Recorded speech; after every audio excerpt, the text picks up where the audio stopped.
My name's Michelle Illuminato, and I'm an artist who was commissioned by MK to create a piece for Fallow Grounds this summer. The piece that I created is called Tripoli Street Backyard. It's a big, open, very dusty lot that was circled by a lot of big boulders. I just got really interested in taking this public lot that the city owns and really pushing this idea of the publicness of it. A group of people got together and built the oven together on a really hot week at the end of May.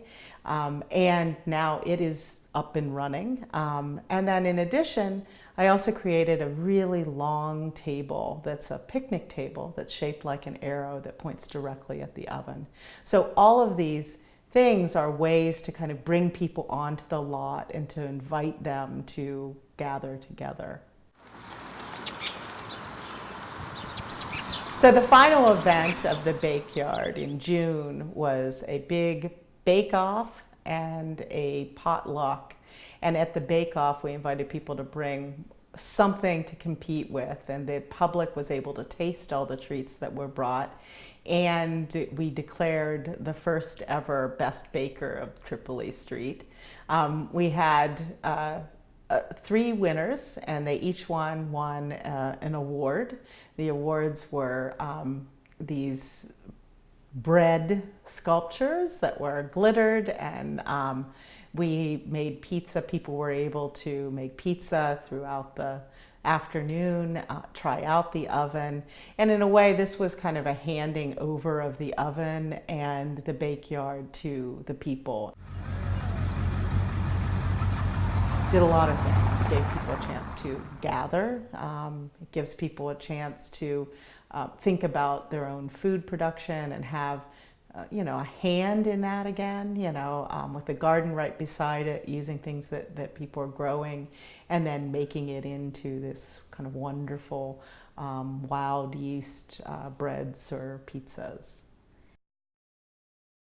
So I'm Monique Redmond and this is Layne Wearea.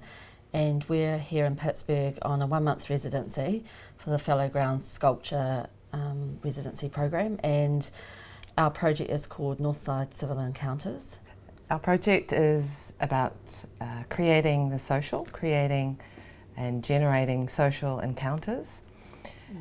We operate from what we like to call a kit of social skills that we've brought over from New Zealand, but also tapping into what the community has to offer in terms of socialness as well. We're operating out of the Food City Garden, which is just down the road from the apartment, and looking to perhaps utilise some of the produce, some of the resources, the skills that the local people, the local gardeners are using in terms of the garden, and to create kind of a springboard for social interaction. Throughout the project, what we've been doing is working through a series of events that have been set up for us by Lee Parker, who is the director of the program, and she has orchestrated for us some contacts with people who are involved in the community in various ways, and what that's enabled is us to establish a series of relationships and reciprocal moments in time where we get to do something that we maybe learn about something, we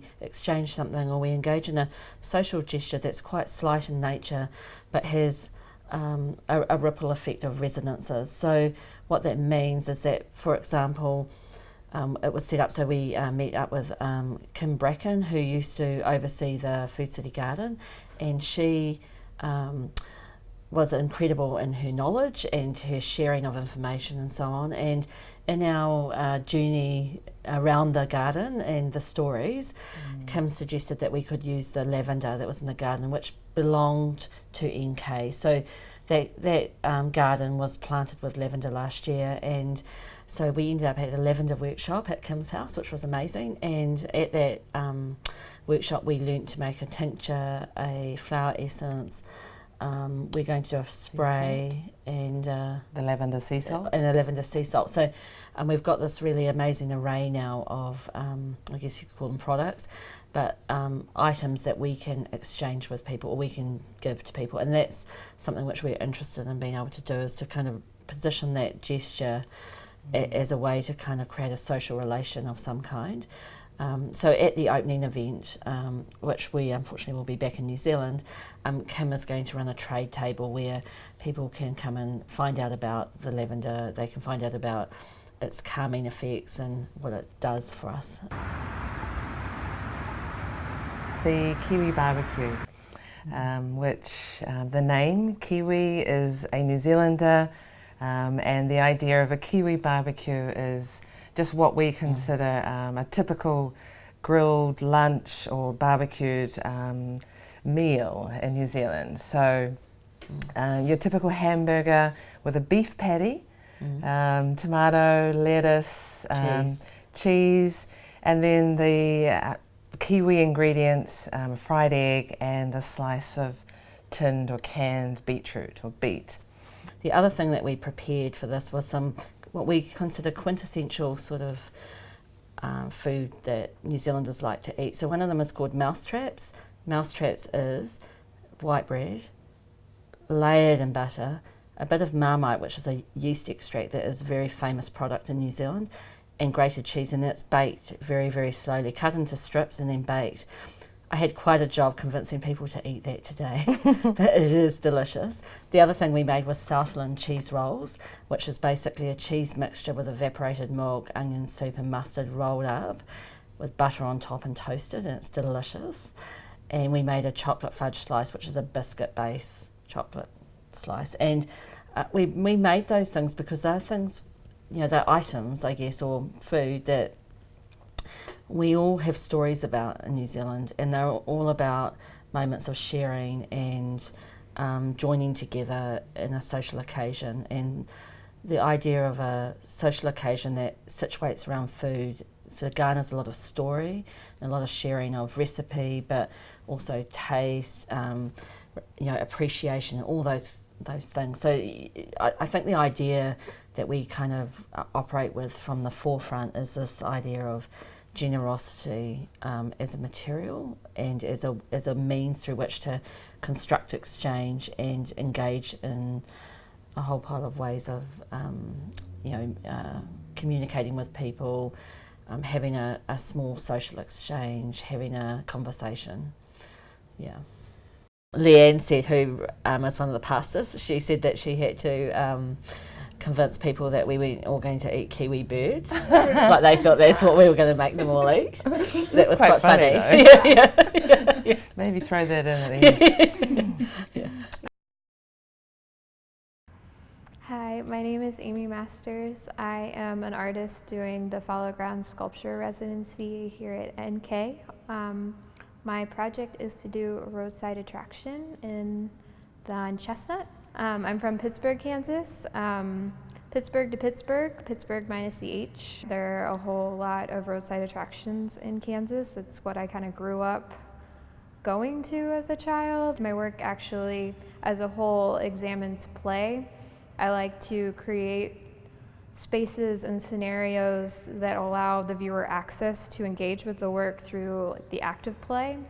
What I found fascinating about this neighborhood was that it was a transfer neighborhood. People pass through, they try to use these streets to kind of go onto the highway, and what could stop people? Decided just to make a giant sandwich. I thought it would be really fun. I created the burger in a way so that there are holes you can actually put your head in and you can be part of a scene on the interior.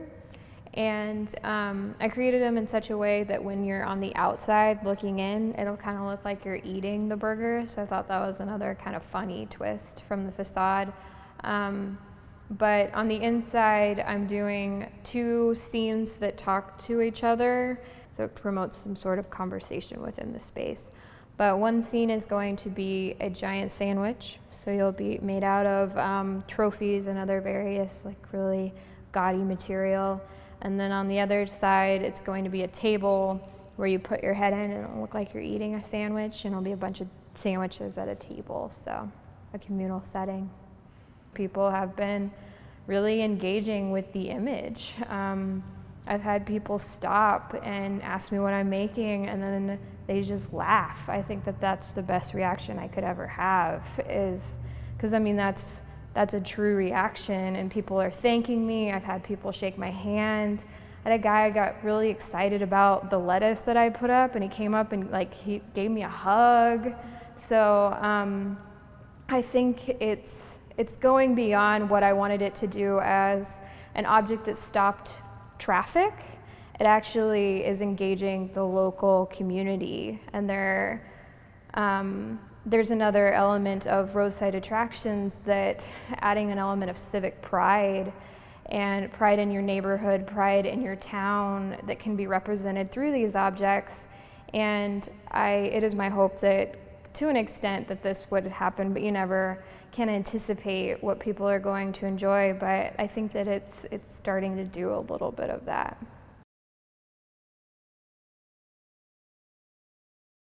We chose to introduce ourselves to them through risograph print. So Jimmy, who is at NK and an expert in risograph printing, he helped us to produce a sort of a newsletter that introduced ourselves, and so it had an introduction about who we were, what we were here for.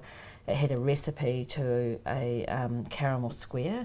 We also cooked that caramel square and handed that out to people, and we also did an invite to kind of give us recipes if people wanted to. So we started to sort of situate ourselves here through that process, and at the same time we took photographs of things that we were noticing in the area that we thought characterised some idea of community care in the community.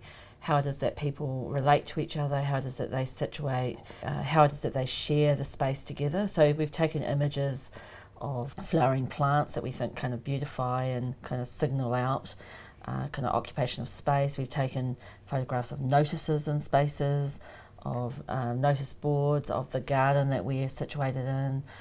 We went to places like Lily's Cafe in Polish Hill, and they've got like a refugees welcome sign. We were interested in that. So just things which signal to us a sense of who the people are that live in these communities around us. And we've produced these risograph prints. So there's a set of 19 prints, and each one is one colour, and we're going to put them together as a set, as a kind of takeaway item. The idea is a gesture of some noticing that's gone on by us, and also our negotiation of trying to create relationship in this site.